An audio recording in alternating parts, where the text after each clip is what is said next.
Nunca pensei que chegaria a este ponto. Meu nome é Zulmira Tavares, tenho 62 anos e até 3 dias atrás eu acreditava que tinha uma família que me amava. Eu estava voltando de Aparecida do Norte, onde fui cumprir uma promessa pela saúde do meu neto Pedrinho. Foram 4 dias de ônibus e hospedagem simples, mas eu precisava agradecer a Nossa Senhora pelo menino ter se recuperado da pneumonia.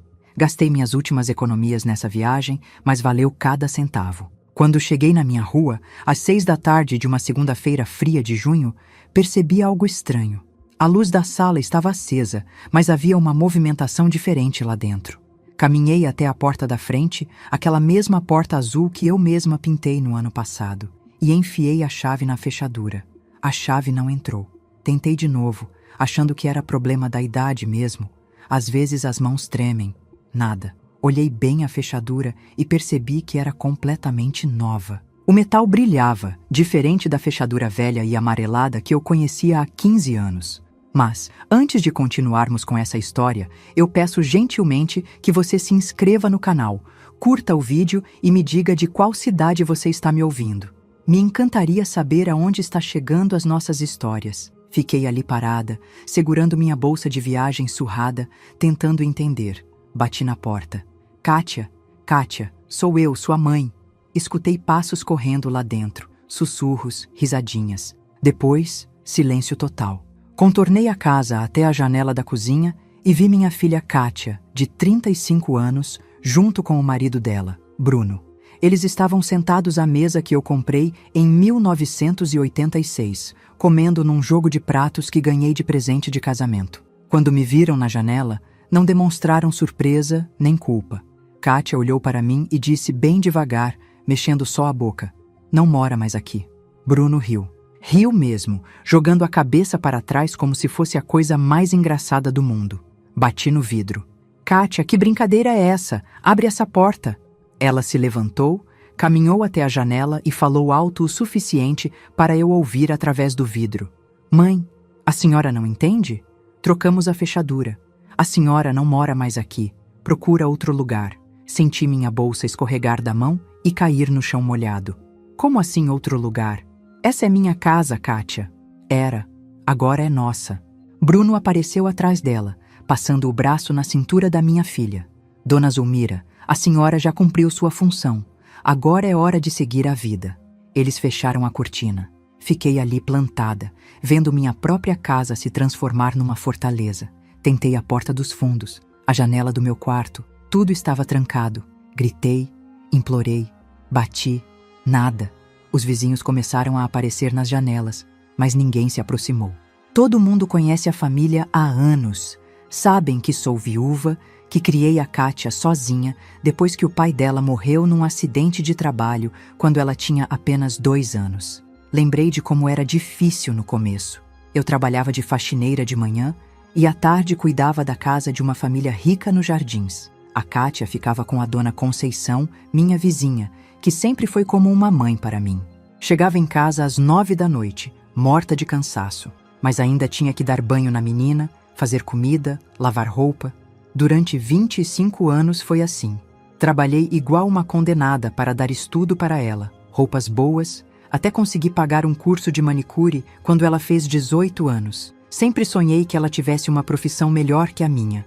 Quando ela conheceu o Bruno, há 8 anos, pensei que finalmente ia ver minha filha feliz. Ele parecia educado, trabalhava numa oficina mecânica, dizia que gostava de mim, até pediu minha bênção para casar com a Kátia. O casamento foi simples, aqui mesmo no quintal de casa. Eu fiz toda a comida, encomendei o bolo, comprei até um vestido novo para a ocasião. Ver minha filha sorrindo naquele dia foi uma das maiores alegrias da minha vida. Depois, eles vieram morar comigo. "Só até a gente juntar dinheiro para alugar um lugar", prometeu a Kátia. Isso foi há 7 anos. De uns 2 anos para cá, comecei a perceber mudanças. A Kátia ficou mais grossa comigo, Bruno começou a reclamar de tudo, da minha televisão velha, do cheiro da minha comida, das minhas amigas que vinham me visitar. Mas nunca imaginei que chegaria a esse ponto. A noite estava esfriando e eu continuava ali na calçada, sem saber o que fazer. Peguei minha bolsa do chão e caminhei até a casa da dona Conceição, mas as luzes estavam apagadas. Ela dorme cedo, às 8 da noite já está de pijama. Andei pela rua procurando algum lugar para ficar. Pensei em bater na casa de outras vizinhas, mas que explicação eu daria? Como eu ia contar que minha própria filha me expulsou de casa? Foi quando me lembrei do viaduto ali perto, onde às vezes os moradores de rua se abrigam. Nunca pensei que um dia eu fosse uma delas. Caminhei até lá carregando minha bolsa. Tinha uns papelões jogados, garrafas vazias, um cheiro forte de urina. Escolhi um cantinho mais limpo. Encostei a cabeça na bolsa e tentei dormir. O concreto era gelado nas minhas costas. Passaram carros a noite toda. O barulho dos pneus molhados no asfalto. De vez em quando passava alguém a pé e eu fingia estar dormindo, com medo. Fiquei pensando em tudo que fiz pela Kátia. Como acordei de madrugada quando ela teve febre de 40 graus aos 4 anos e levei ela correndo para o hospital. Como vendi meu anel de casamento para pagar o material escolar quando ela estava no colegial. Como trabalhei extra todo dezembro para comprar a boneca que ela queria no Natal. Será que ela se esqueceu de tudo isso? De manhã, às 6 horas, voltei para casa. Meu corpo estava dolorido, minha roupa suja de poeira e terra. Bati na porta. A Kátia abriu de roupão, com cara de quem acabou de acordar. Quando me viu, o rosto dela mudou completamente. Os olhos arregalaram. Ela levou a mão na boca e gritou como se tivesse visto um fantasma. Meu Deus, mãe! O que a senhora fez com a senhora mesma? O grito da Kátia ecoou pela manhã toda na minha cabeça. Ela estava com cara de horror, olhando para mim como se eu fosse um bicho. Percebi então como eu devia estar.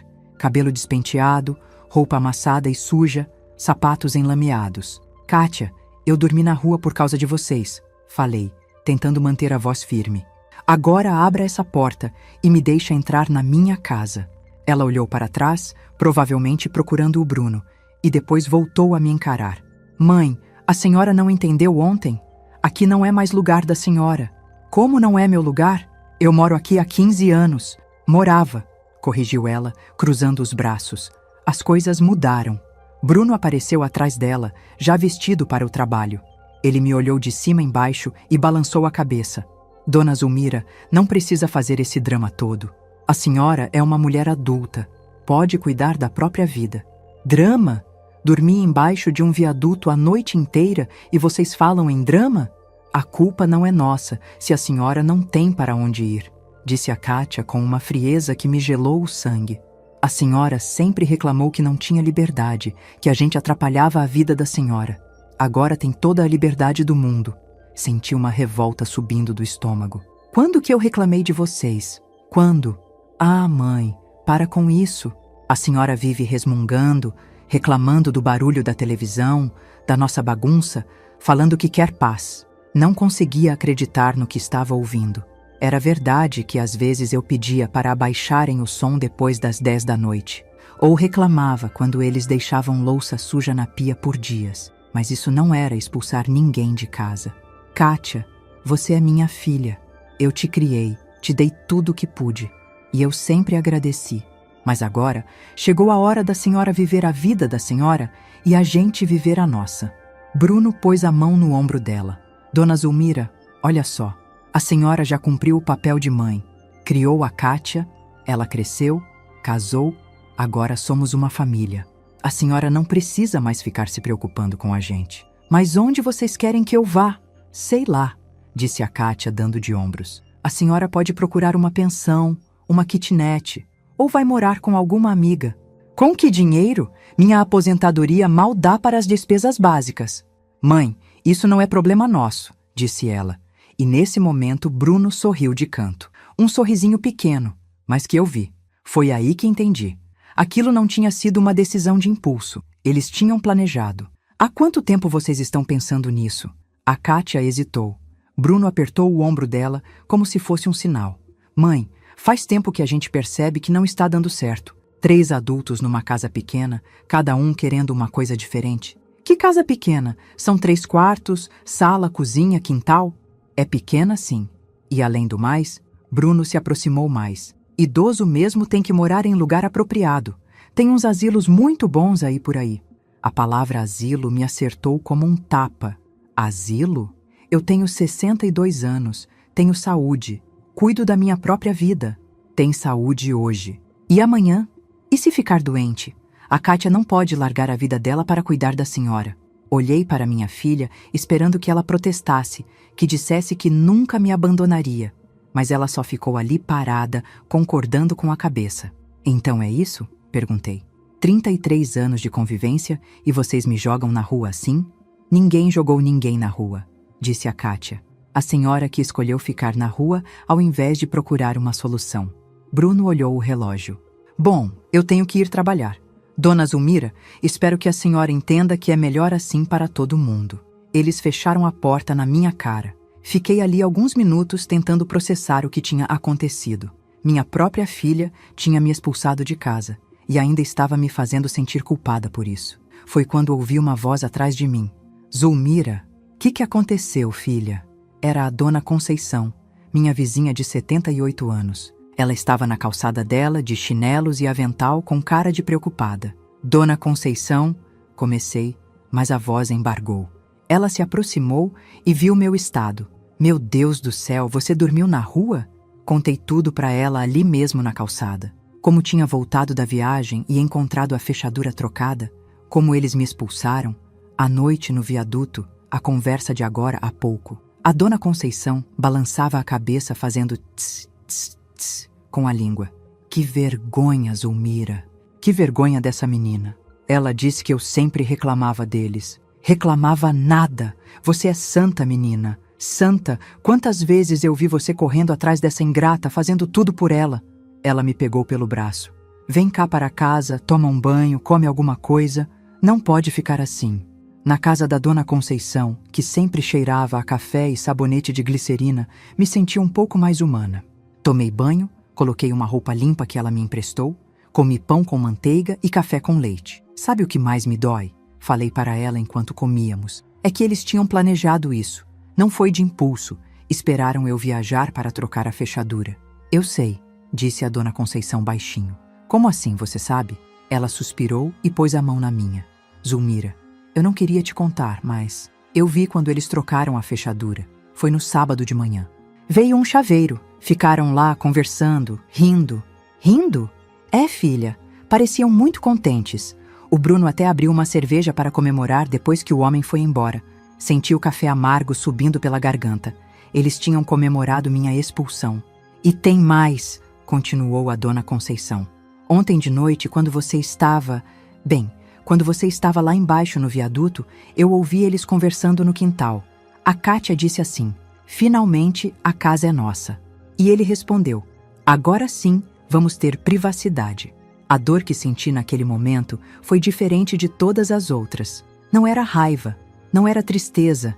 Era como se algo dentro de mim tivesse morrido de uma vez. Minha filha, a menina que eu carreguei 9 meses na barriga, que chorei de alegria quando nasceu, que cuidei sozinha depois que enviuvei, tinha comemorado me jogar na rua. Dona Conceição, falei, tentando não chorar. O que eu faço agora? Ela apertou minha mão. Primeiro você vai ficar aqui comigo, até acharmos uma solução. Segundo, você vai mostrar para essa ingrata quem você realmente é. Não entendi bem o que ela quis dizer com isso, mas alguma coisa na voz dela me deu uma pequena esperança. Do lado de fora, ouvi o portão da minha antiga casa batendo. A Kátia saindo para algum lugar, provavelmente para contar para as amigas como tinha se livrado da mãe chata. Mas ela ainda não sabia que eu tinha alguns segredos guardados. Segredos sobre nossa família, que nem ela nem o marido desconfiavam que existiam. Eu peço gentilmente que você se inscreva no canal, curta o vídeo e me diga de qual cidade você está me ouvindo. Dessa forma, você me motiva a continuar contando mais relatos para você. Passei 3 dias na casa da Dona Conceição, tentando entender o que tinha acontecido com a minha vida. De manhã, ela saía para fazer as compras e eu ficava sozinha, olhando pela janela da cozinha para a minha antiga casa. Via a Kátia saindo e voltando normalmente, como se nada tivesse mudado.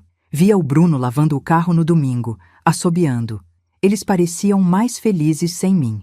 Você precisa fazer alguma coisa, disse a Dona Conceição na quarta-feira, quando voltou da feira.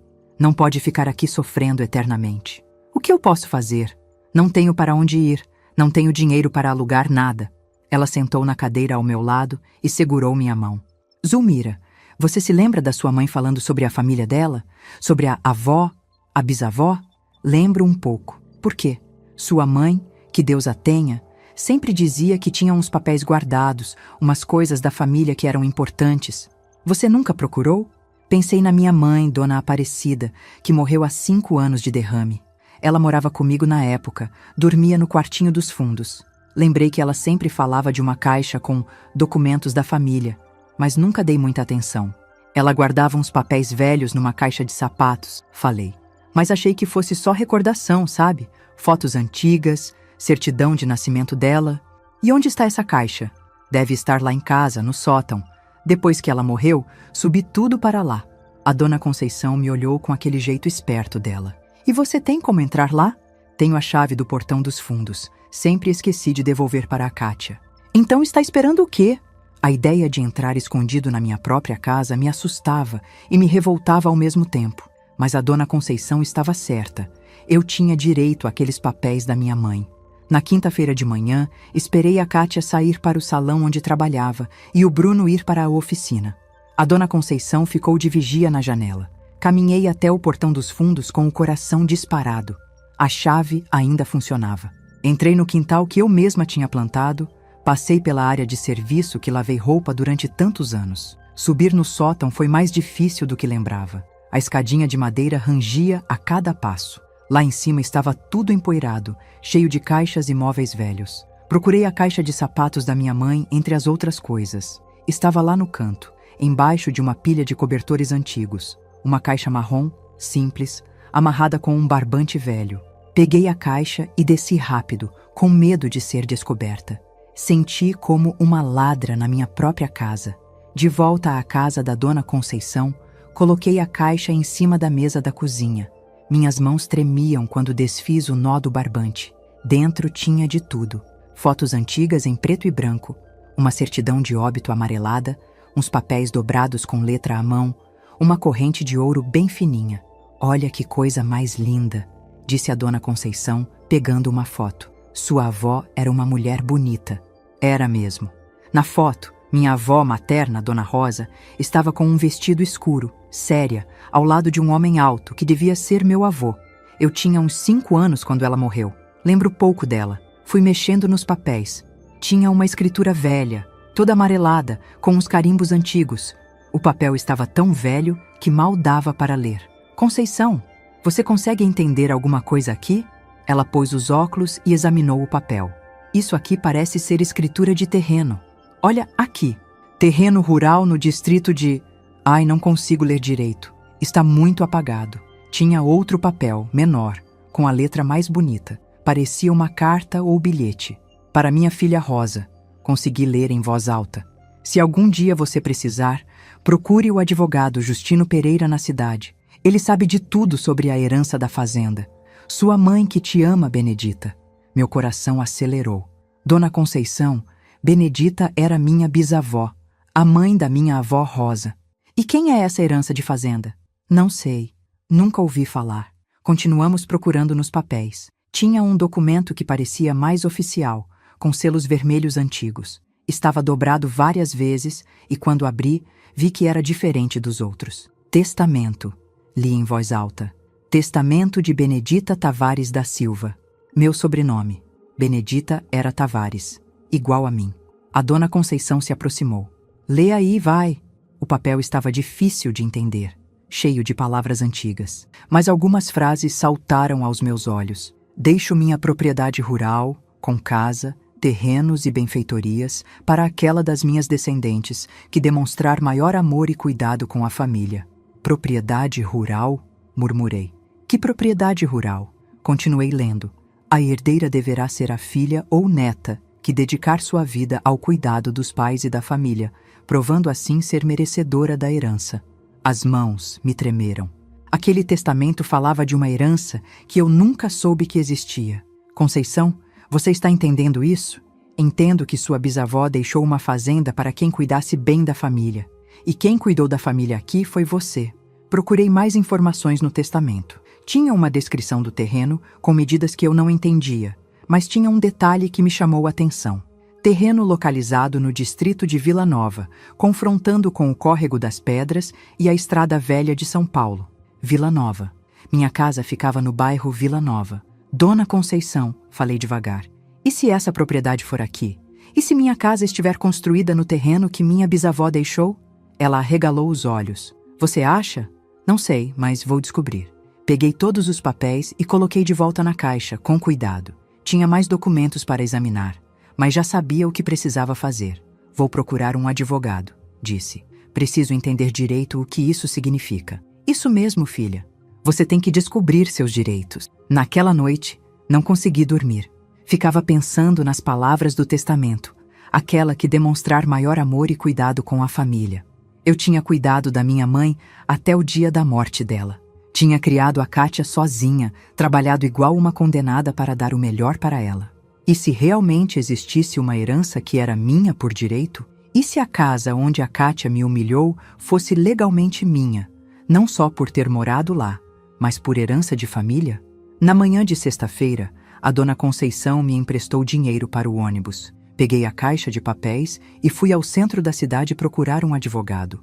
Entrei no primeiro escritório que vi, pequenininho, com uma placa simples. Dr. Márcio Silva, advogado. Era um homem jovem, devia ter uns 40 anos, que me recebeu com educação. Em que posso ajudar, dona? Doutor, encontrei uns papéis antigos da minha família e queria saber se significam alguma coisa. Mostrei o testamento para ele. O Dr. Márcio leu com atenção, fez umas anotações, pegou uma lupa para ver melhor os carimbos. Dona Zulmira, disse depois de um tempo, esse documento parece ser um testamento válido, mas vou precisar investigar melhor para confirmar. A senhora tem mais documentos da propriedade? Mostrei tudo o que tinha na caixa. Ele separou alguns papéis, fez fotocópias. Vou pesquisar no cartório de registro de imóveis, se essa propriedade realmente existe e está registrada, e se a senhora é descendente da testadora, pode ter direito à herança. E quanto tempo leva para descobrir? 1 semana, no máximo 2. Saí do escritório com uma esperança que não sentia há anos. Talvez, apenas talvez, a vida fosse me dar uma oportunidade de virar esse jogo. Mas quando cheguei na casa da dona Conceição, ela estava na janela com cara de preocupada. Zulmira, aconteceu uma coisa. A Kátia descobriu que você entrou na casa. O coração disparou quando a dona Conceição me contou. A Kátia tinha descoberto que eu entrei na casa. Como ela descobriu? Não sei, filha, mas há 1 hora atrás ela veio aqui batendo na minha porta, gritando que você tinha roubado a casa dela. Antes que eu pudesse responder, escutamos passos na calçada e a voz da Kátia. Eu sei que ela está aí dentro. A porta se abriu com força. Kátia entrou sem pedir licença, com o rosto vermelho de raiva. Mãe, a senhora entrou na minha casa. Era minha casa até 1 semana atrás, respondi, tentando manter a calma. Não é mais.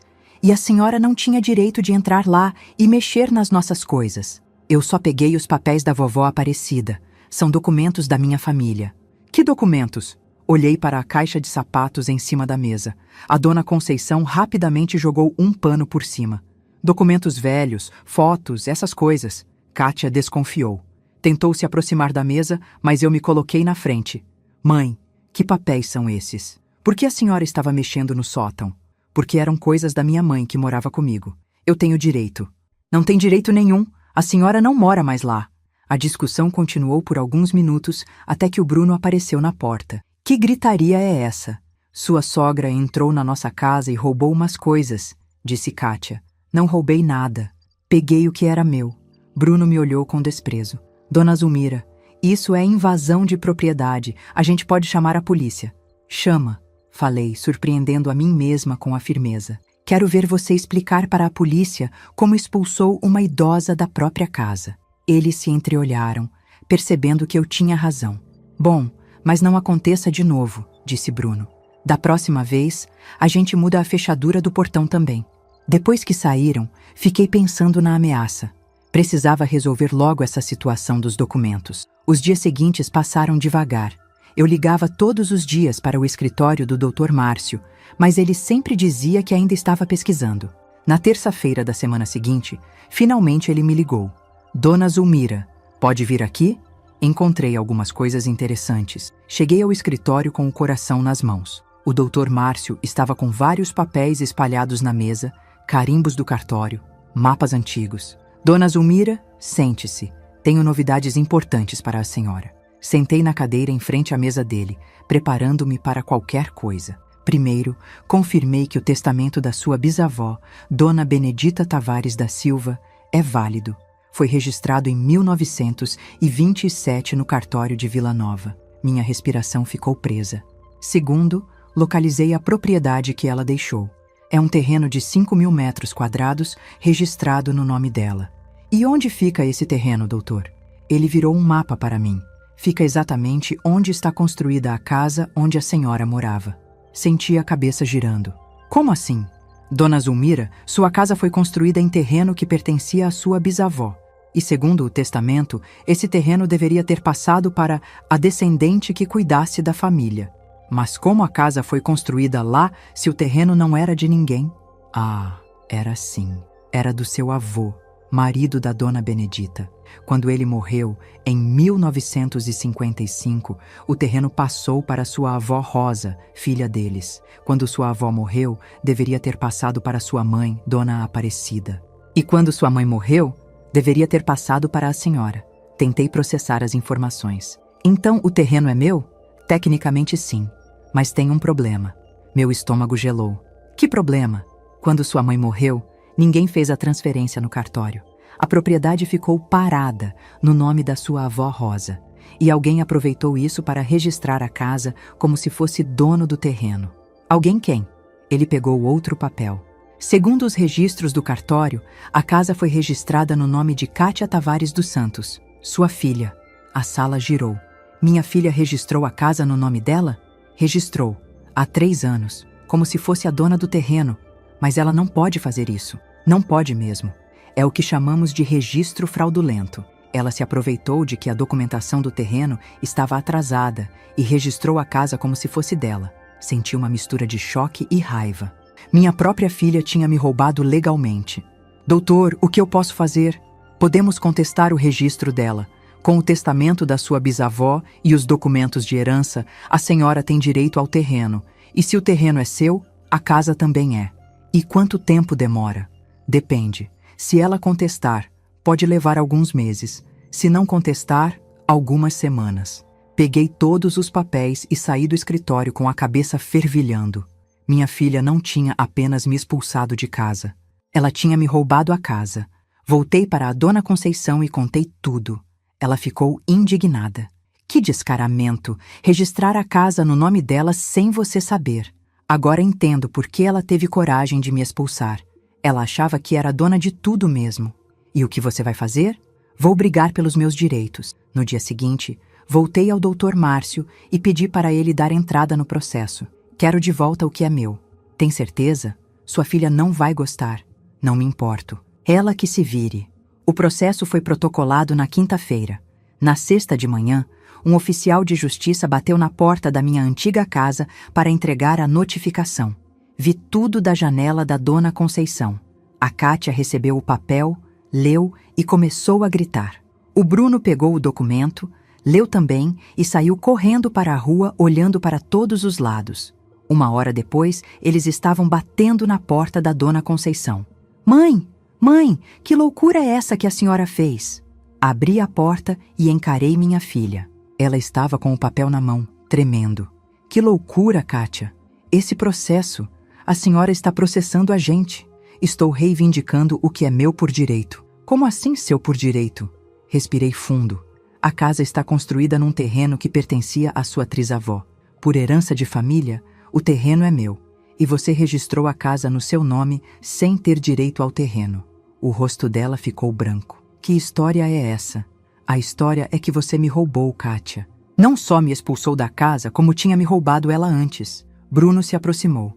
Dona Zulmira, isso é mal entendido. A casa está no nome da Cátia há anos. 3 anos, corrigi. E sem ter direito ao terreno onde está construída. Mas a casa é nossa. A gente pagou impostos, fez reformas. Em terreno alheio. Em terreno que é meu por herança. Cátia começou a chorar. Mãe, a senhora não pode fazer isso com a gente. Não posso? E você podia me jogar na rua? Mas a gente não sabia que... Não sabia o quê? Que não tinha direito ao terreno? Ou não sabia que eu ia descobrir? Bruno tentou argumentar, mas eu não estava mais disposta a ouvir. Vocês têm 15 dias para se manifestar no processo. Conversem com um advogado. Voltei para dentro da casa da dona Conceição e fechei a porta. Do lado de fora, ouvia a Kátia soluçando e o Bruno falando alto, nervoso. Conceição, falei para minha amiga, acho que as coisas vão mudar. Tomara, filha, você merece justiça. À noite, deitada no sofá da dona Conceição, pensei em como a vida pode dar voltas. Uma semana atrás, eu estava dormindo embaixo de um viaduto, humilhada e abandonada. Agora descobria que tinha direitos que nem sabia que existiam. Minha filha ia ter que aprender que nem sempre as coisas saem como a gente planeja. E que às vezes, quem a gente menospreza é exatamente quem tem mais poder. Mas eu ainda não sabia que o Dr. Márcio tinha descoberto mais uma coisa nos papéis da minha bisavó. Uma coisa que ia mudar tudo de uma vez por todas. Durante as 2 semanas seguintes, a vida na casa da dona Conceição virou um verdadeiro vai e vem. Todo dia, a Kátia aparecia para implorar, chorar, prometer que ia resolver tudo. Todo dia, o Bruno sumia mais cedo para o trabalho e voltava mais tarde, sempre com cara amarrada. Mãe, a senhora não pode fazer isso com a gente, repetia a Kátia quase todos os dias. A gente não sabia dessa história de terreno. Não sabia que não tinha direito ao que registrou no seu nome? Eu respondia. Engraçado como vocês não sabiam disso, mas sabiam muito bem como me expulsar. O Dr. Márcio me ligava sempre que tinha novidades. A defesa que o advogado da Kátia apresentou era fraca. Tentaram argumentar que eles tinham direito à casa por posse prolongada, mas o Dr. Márcio explicou que isso não se aplicava quando a posse era sobre terreno alheio, sem conhecimento do verdadeiro dono. Dona Zulmira, o caso da senhora está muito forte, me disse numa quinta-feira. Mas descobri mais uma coisa importante nos documentos antigos. O que mais? Sua bisavó, Dona Benedita, não deixou só esse terreno. Ela tinha outras propriedades na região que também estavam no testamento. Senti o chão se abrir embaixo dos meus pés. Outras propriedades? 2 casas pequenas no centro da cidade, que hoje estão alugadas. E um lote vazio num bairro que valoriza muito. Por herança, tudo isso seria seu também. Desliguei o telefone atordoada. Não era só a casa. Era um patrimônio inteiro que eu nem sonhava que existia. Naquela tarde, estava na janela da dona Conceição quando vi uma movimentação estranha na minha antiga casa. Um homem de terno estava conversando com a Kátia e o Bruno na varanda, mostrando papéis e anotando coisas numa prancheta. Conceição, vem ver isso. Ela se aproximou da janela. Parece corretor de imóveis. Meu sangue ferveu. Eles estavam tentando vender a casa antes do processo terminar. Peguei o telefone e liguei para o Dr. Márcio. Doutor, eles estão com um corretor aqui. Podem vender a casa? Não podem. Vou pedir uma liminar para bloquear qualquer venda. Não se preocupe. Mas eu estava muito além da preocupação. Estava indignada. A cara de pau deles não tinha limite. No dia seguinte, sexta-feira, o Dr. Márcio apareceu na casa da dona Conceição de manhã cedo. Dona Zulmira saiu a decisão. A senhora ganhou. Respirei fundo. E agora? Agora vamos lá comunicar a decisão para eles. A senhora tem direito de voltar para casa imediatamente. Arrumei minha bolsa, peguei todos os documentos e caminhei ao lado do Dr. Márcio até a porta da minha casa. A mesma porta azul onde tudo começou 3 semanas atrás. Batemos. A Kátia abriu, e quando me viu ao lado de um homem de terno, o rosto dela mudou completamente. Bom dia, disse o Dr. Márcio. Sou o advogado da dona Zulmira. Viemos comunicar a decisão judicial. A Kátia nos deixou entrar. Bruno estava na sala, junto com o mesmo corretor de ontem. Havia papéis espalhados em cima da mesa, fotos da casa, cálculos de preço. Vocês estavam vendendo minha casa? Perguntei diretamente para a Kátia. Mãe, responde, vocês estavam vendendo minha casa? Bruno se levantou. Dona Zulmira, a casa está registrada no nome da Kátia. Estava, corrigiu o Dr. Márcio. O juiz determinou que o registro foi feito de forma fraudulenta. A propriedade pertence à dona Zulmira por direito de herança familiar. O corretor olhou para os papéis, depois para nós e guardou tudo na pasta. Bom, se tem questão judicial, não posso fazer nada. Vocês me ligam quando resolveram. E saiu rapidamente. Bruno ficou branco. Como assim, fraudulenta? O Dr. Márcio explicou toda a situação. O terreno herdado da bisavó, o testamento válido, o registro indevido feito pela Kátia 3 anos atrás. Além disso, continuou, a senhora Zulmira descobriu que há outras propriedades da família. Um patrimônio considerável que ela herdou e nem sabia. Vi o desespero nos olhos da Kátia. Que outras propriedades? 2 casas no centro que rendem aluguel, um terreno valorizado. Sua mãe não é apenas dona desta casa. Ela tem condições de viver dignamente e não depender de ninguém. Bruno passou a mão no cabelo nervoso. Isso não pode estar acontecendo. Está acontecendo, disse eu pela primeira vez com firmeza total. E sabe por quê? Porque vocês me humilharam sem saber quem eu realmente sou. O Dr. Márcio abriu a pasta e entregou os documentos para a Kátia. Vocês têm 48 horas para desocupar a propriedade. É uma determinação judicial. A Kátia começou a chorar. Mãe, a gente não tem para onde ir. Deviam ter pensado nisso antes de me jogarem na rua. Bruno se aproximou de mim, tentando um tom conciliador. Dona Zulmira, vamos conversar. Tenho certeza que podemos chegar num acordo. Que acordo? Vocês me expulsaram, me humilharam, me deixaram dormir no relento. Agora querem acordo? A gente não sabia. Não sabiam que eu era gente? Não sabiam que eu merecia respeito? Kátia se jogou no sofá, soluçando. Mãe, a senhora vai deixar a gente na rua? Olhei para minha filha chorando e senti uma mistura de pena e raiva. Pena porque ela era minha filha. Raiva porque ela tinha escolhido me tratar como lixo. Kátia, você me deixou na rua. E não era qualquer rua, era debaixo de um viaduto, com medo, passando frio, sem saber se ia viver para ver o dia seguinte. Eu sei, mãe, eu sei. Foi errado. Errado não. Foi cruel. Foi desumano. Bruno pegou as chaves do carro. Kátia, vem. A gente vai ficar na casa da minha irmã enquanto resolve isso. Resolve como? Perguntei. A decisão está tomada. A casa é minha. Ele me olhou com ódio. A senhora vai se arrepender disso. Eu? Vou me arrepender de recuperar o que é meu? A gente não vai esquecer. O Dr. Márcio se aproximou dele. Senhor, isso está soando como ameaça. Posso incluir isso no processo. Bruno recuou. Não é ameaça, é só decepção. A decepção é minha, respondi. Decepção de descobrir que criei uma filha ingrata e que ela escolheu um marido que não vale nada. Kátia se levantou, enxugando as lágrimas. Mãe, e se a gente conversar? Só nós duas? Não há nada para conversar. Vocês fizeram uma escolha. Agora vivam com as consequências. Vi quando Bruno sussurrou alguma coisa no ouvido da Kátia e ela balançou a cabeça que não. Eles pegaram algumas roupas num saco de lixo e saíram pela porta dos fundos. Quando ficamos sozinhas, eu e o Dr. Márcio, sentei na poltrona que sempre foi minha e olhei ao redor. A casa estava igual, mas eu era uma pessoa completamente diferente. Dona Zulmira, a senhora quer que eu processe eles por danos morais também? Pensei um momento. Não, doutor. Quero que eles vivam sabendo o que fizeram. Isso dói mais do que qualquer processo. Depois que o advogado saiu, fiquei sozinha na minha casa. Caminhei pelos cômodos, tocando nos móveis, lembrando de tudo o que aconteceu ali. No meu quarto, vi que eles tinham mexido em tudo. Minhas roupas estavam jogadas de qualquer jeito no guarda-roupa, minhas fotos guardadas numa caixa qualquer. Mas não senti raiva. Senti uma paz estranha, como se finalmente estivesse no lugar certo. À noite, a dona Conceição veio jantar comigo. E agora, filha? Como você se sente? Estranhamente bem, respondi. Pela primeira vez em muito tempo, me sinto em casa. A Kátia vai voltar. Eu sei. E quando voltar, vamos conversar.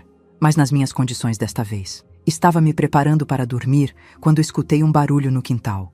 Olhei pela janela e vi a Kátia sozinha, sentada no degrau da área de serviço chorando. Ela tinha voltado, mas não tinha coragem de bater na porta. Amanhã seria um novo dia, e eu ia decidir como ele começaria. Acordei no sábado de manhã e a primeira coisa que fiz foi olhar pela janela do quarto. A Kátia ainda estava lá, agora deitada no banco de madeira do quintal, usando um casaco do Bruno como cobertor. Preparei café, fiz pão na chapa e saí pela porta dos fundos. Kátia. Ela se levantou assustada, com o rosto inchado de tanto chorar. Mãe, entra. Vamos conversar. Na cozinha servi café para nós duas. A Kátia ficou calada, mexendo a colher na xícara sem beber. Onde está o Bruno? Foi embora, ela murmurou. Como assim foi embora? Ontem à noite, quando descobriu que a senhora realmente tinha ganhado o processo, ele disse que não ia ficar casado com uma mulher que perdeu tudo. Pegou as coisas dele e foi embora. Senti uma pontada de pena da minha filha, mas não demonstrei. E você? Eu não tenho para onde ir, mãe. Não tenho dinheiro, não tenho mais marido, só tenho a senhora. Agora você só tem a mim. Interessante como as coisas mudam, né? Ela começou a chorar de novo.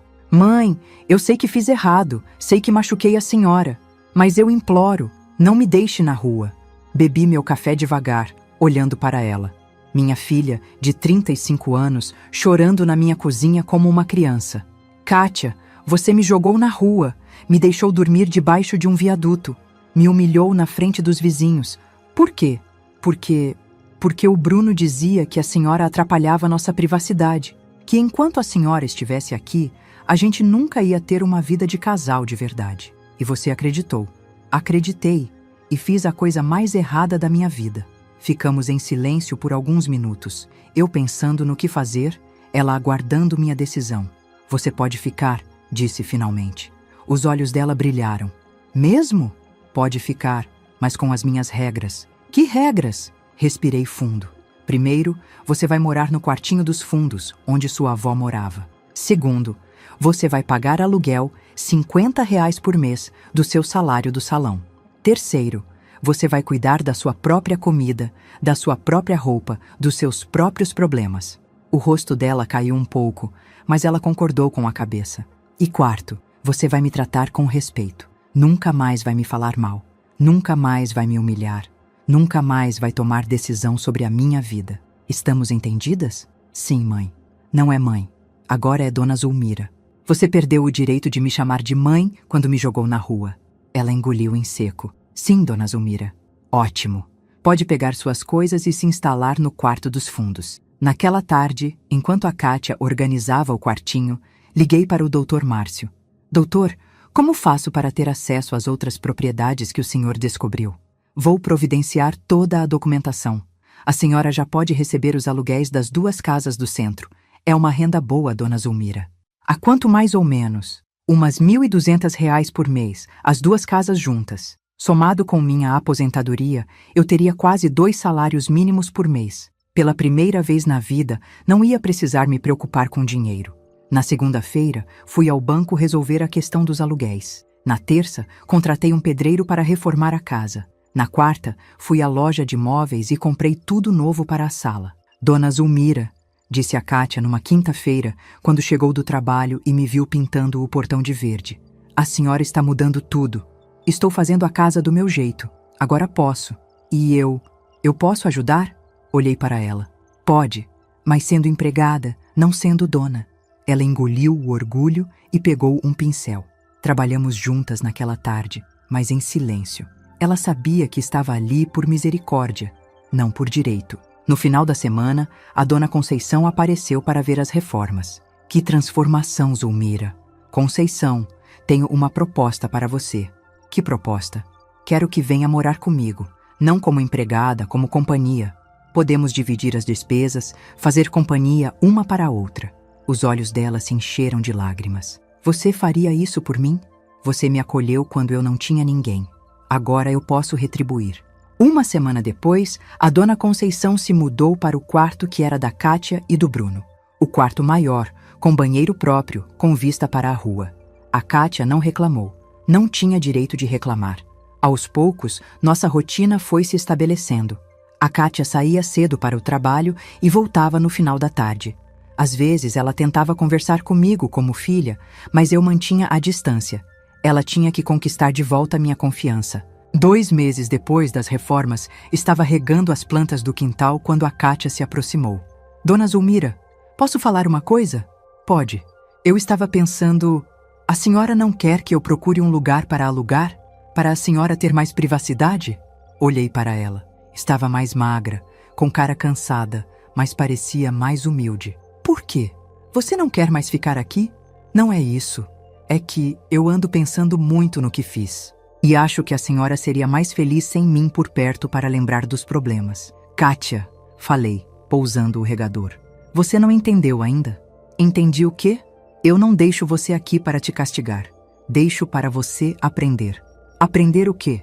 Aprender a viver como gente normal. Aprender a respeitar os outros. Aprender que família não é quem você usa, É quem você cuida. Ela ficou pensativa. E como eu vou saber se aprendi? No dia que você parar de se preocupar só com você mesma e começar a se preocupar com os outros. Naquela noite, pela primeira vez em meses, a Kátia apareceu na cozinha. Dona Zulmira, posso fazer o jantar para todo mundo? Para a senhora e para a Dona Conceição? Pode.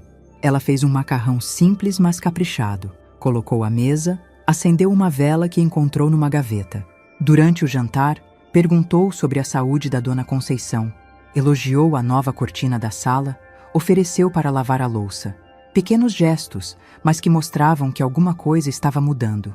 3 meses depois, no domingo de manhã, acordei com barulho de movimento na cozinha. Era a Kátia preparando o café da manhã. Bom dia, Dona Zulmira. Fiz café fresquinho, pão na chapa, até comprei geleia de morango que a senhora gosta. Obrigada. Posso sentar com a senhora? Pode. Tomamos café juntas, conversando sobre coisas simples. O tempo, as plantas, os vizinhos, nada profundo, mas civilizado. Dona Zulmira, ela disse de repente. Posso voltar a chamar a senhora de mãe? Olhei para ela. Ainda não. Quando? Quando você provar que entendeu o que é ser filha de verdade. E como provo isso? Cuidando de mim quando eu precisar, me respeitando sempre, me incluindo na sua vida, não apenas quando for conveniente. Ela concordou com a cabeça. 6 meses depois da expulsão, eu estava no quintal regando meu novo jardim quando a Kátia chegou do trabalho correndo. Dona Zulmira! Dona Zulmira! Que foi? A senhora está bem? A Dona Conceição disse que a senhora passou mal de manhã. Eu tinha tido uma pequenininha tontura, nada demais, mas a Dona Conceição ficou preocupada. Estou bem, foi só tontura. A senhora foi no médico? Ainda não. Então vamos agora, vou chamar um táxi. Kátia, não precisa. Precisa sim. A senhora é importante para mim. Fomos ao médico. Não era nada sério, apenas pressão um pouquinho alta. Mas durante todo o trajeto, a Kátia segurou minha mão, preocupada de verdade. Naquela noite, ela apareceu no meu quarto com um chá de camomila. Tome, faz bem para a pressão. Obrigada, filha. Ela parou no meio do quarto quando ouviu a palavra filha. Seus olhos se encheram de lágrimas. A senhora me chamou de filha. Chamei, porque hoje você agiu como filha. Ela se aproximou da cama. Dona Zul, mãe, posso te dar um abraço? Abri os braços e ela se jogou neles, chorando como criança. Mãe, me perdoa. Me perdoa por ter sido tão ruim com a senhora. Eu perdoo, mas não esqueço. É para você lembrar sempre de como tratou sua mãe e nunca mais fazer isso com ninguém. Nunca mais, mãe. Nunca mais. Hoje, 1 ano depois de tudo que aconteceu, estou aqui na minha casa, na minha poltrona nova, olhando para meu jardim florido, com a Dona Conceição fazendo crochê ao meu lado e a Kátia preparando o almoço na cozinha. Não é a família que eu sonhei ter, mas é a família que construí depois de descobrir quem eu realmente sou. Sou Zulmira Tavares, 63 anos, proprietária de 3 imóveis, mãe de uma filha que aprendeu a me respeitar, amiga de uma mulher que vale mais que qualquer parente. Sou uma mulher que dormiu debaixo de um viaduto e descobriu que era dona de um patrimônio, que foi humilhada pela própria filha e ensinou a ela o valor da dignidade. Sou alguém que aprendeu que a vingança mais doce não é destruir quem nos machuca, mas mostrar para eles quem nós realmente somos. E quem eu sou é uma mulher forte, que merece respeito, que tem valor e que nunca mais vai deixar ninguém me fazer sentir pequena. Nunca mais. Muito obrigado de coração por você me ouvir até aqui. Quero te convidar a fazer parte da nossa família e acompanhar as próximas histórias. Inscreva-se no canal, curta o vídeo e me diga de qual cidade você está me ouvindo. Transparência sobre o conteúdo. Os vídeos apresentam narrativas 100% fictícias, criadas somente para fins de entretenimento, reflexão moral e educacional, com o objetivo de transmitir lições de vida, valores humanos e familiares. Trata-se de uma produção original da equipe humanizada. Todos os nomes, personagens, lugares, eventos e conflitos são fictícios, e qualquer semelhança com pessoas ou fatos reais é mera coincidência. O material visual consiste em dramatizações ilustrativas. Este conteúdo não constitui aconselhamento jurídico, financeiro, psicológico ou profissional. As ações mostradas fazem parte apenas da narrativa. Recursos de inteligência artificial são utilizados somente como apoio na criação de elementos visuais e sonoros. Todo o processo criativo é feito manualmente.